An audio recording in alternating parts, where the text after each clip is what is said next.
ನಮಸ್ಕಾರ ವೀಕ್ಷಕರೇ, ನೀವು ನೋಡ್ತಾ ಇರೋದು ಆದ್ಯಂತ್ ಮೀಡಿಯಾ. ದೇವಸ್ಥಾನದ ವಿಗ್ರಹಗಳಲ್ಲಿ ಅಥವಾ ಪೌರಾಣಿಕ ಚಿತ್ರಗಳಲ್ಲಿ ದೇವತೆಗಳ ಕೂದಲು ಯಾವಾಗಲೂ ಗುಂಗುರು ಯಾಕಿರುತ್ತೆ ಅಂತ ನೀವು ಯಾವತ್ತಾದರೂ ಯೋಚನೆ ಮಾಡಿದಿರಾ?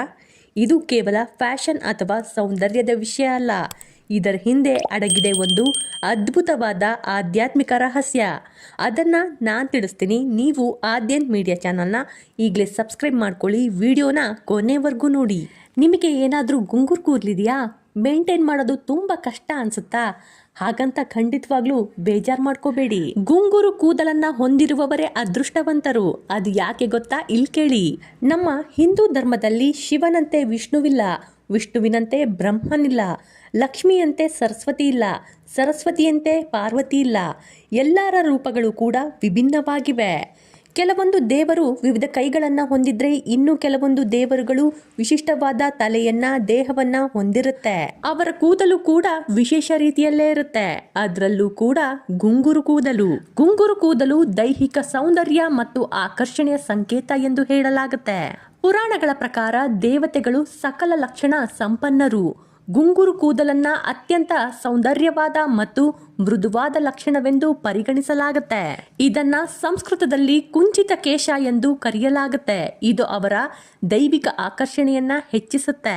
ದೇವತೆಗಳ ಗುಂಗುರು ಕೂದಲುಗಳು ಸೌಮ್ಯತೆಯನ್ನ ಪ್ರತಿನಿಧಿಸುತ್ತೆ. ಗುಂಗುರು ಕೂದಲುಗಳು ಗಾಳಿಯಲ್ಲಿ ತೇಲುತ್ತೆ. ಅದನ್ನ ಮುಟ್ಟಿದಾಗ ಅಥವಾ ಅದನ್ನ ಆ ಕಡೆ ಈ ಕಡೆ ಮಾಡಿದಾಗ ಅದು ನಮ್ಮ ನಡವಳಿಕೆಗೆ ಪ್ರತಿಕ್ರಿಯಿಸುತ್ತೆ. ನೇರವಾದ ಕೂದಲನ್ನ ಮುಟ್ಟಿದ್ರೆ ಅದು ಅಲ್ಲಿಯೇ ಸ್ಥಿರವಾಗಿರುತ್ತೆ. ನೀವು ಯಾವತ್ತಾದ್ರೂ ಗಮನ ಕೊಟ್ಟು ನೋಡಿ, ಗುಂಗುರು ಕೂದಲು ನೇರ ಕೂದಲಿನಂತೆ ಒಂದೇ ಸ್ಥಳದಲ್ಲಿ ನಿಲ್ಲಲು ಬಯಸೋದಿಲ್ಲ. ಗುಂಗುರು ಕೂದಲು ಪ್ರಾಬಲ್ಯ ಸಾಧಿಸುವ ಬದಲು ತಾನಿದ್ದ ಸ್ಥಳಕ್ಕೆ ಹೊಂದಿಕೊಂಡು ಬಿಡುತ್ತೆ ಮತ್ತು ಹಿಡಿದುಕೊಂಡು ಬಿಡುತ್ತೆ.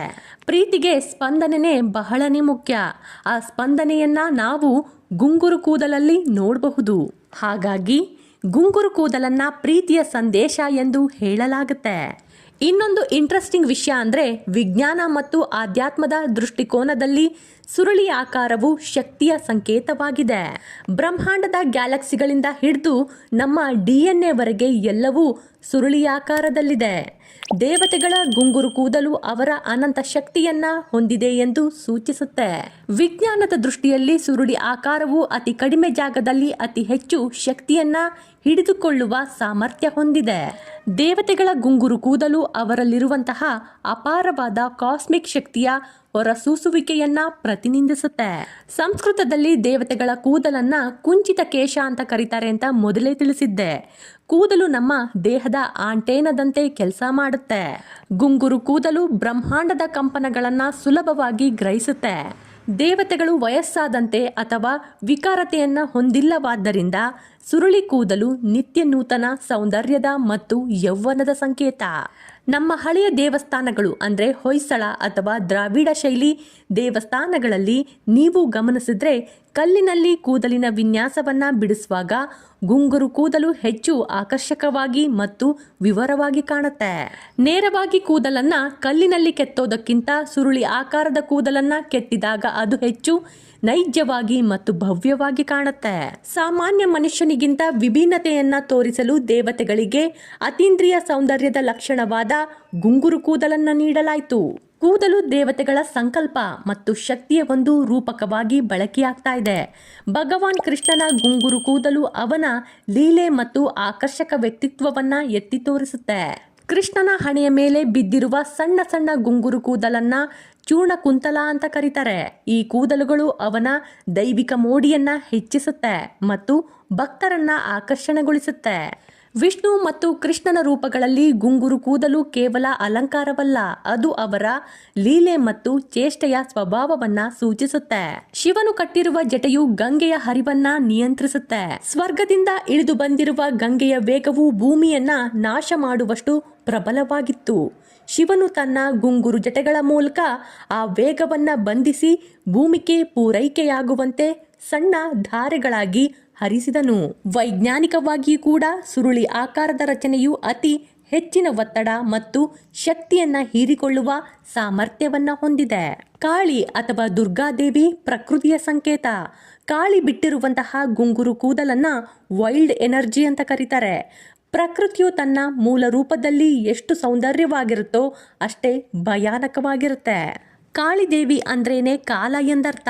ಕಾಳಿಯ ಕೂದಲು ಅಗಾಧವಾಗಿದ್ದು ಇಡೀ ಬ್ರಹ್ಮಾಂಡವನ್ನೇ ಮುಚ್ಚುವಷ್ಟು ವಿಸ್ತಾರವಾಗಿದೆ ಎಂದು ವರ್ಣಿಸಲಾಗುತ್ತೆ. ಆಕೆಯ ಸುರುಳಿ ಕೂದಲುಗಳು ಕಾಲದ ಚಕ್ರವನ್ನ ಪ್ರತಿನಿಧಿಸುತ್ತೆ. ಅಂದ್ರೆ ಸೈಕಲ್ ಆಫ್ ಟೈಮ್ ಅನ್ನ ಇದು ತಿಳಿಸುತ್ತೆ. ಅಂದ್ರೆ ಕಾಲವು ಸರಳ ರೇಖೆಯಲ್ಲಿಲ್ಲ, ಅದು ಸುರುಳಿ ಆಕಾರದ ಚಕ್ರ ಎಂದು ಅರ್ಥ ಇದರಲ್ಲಿದೆ.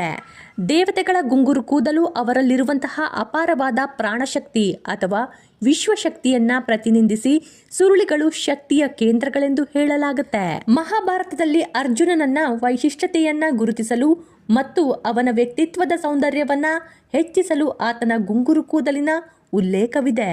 ಬೌದ್ಧ ಧರ್ಮದಲ್ಲಿ ಬುದ್ಧನ ತಲೆಯ ಮೇಲಿನ ಸಣ್ಣ ಸುಳಿಗಳು ಆತ ಗಳಿಸಿದ ಪುಣ್ಯ ಮತ್ತು ಜ್ಞಾನದ ಸಂಕೇತ.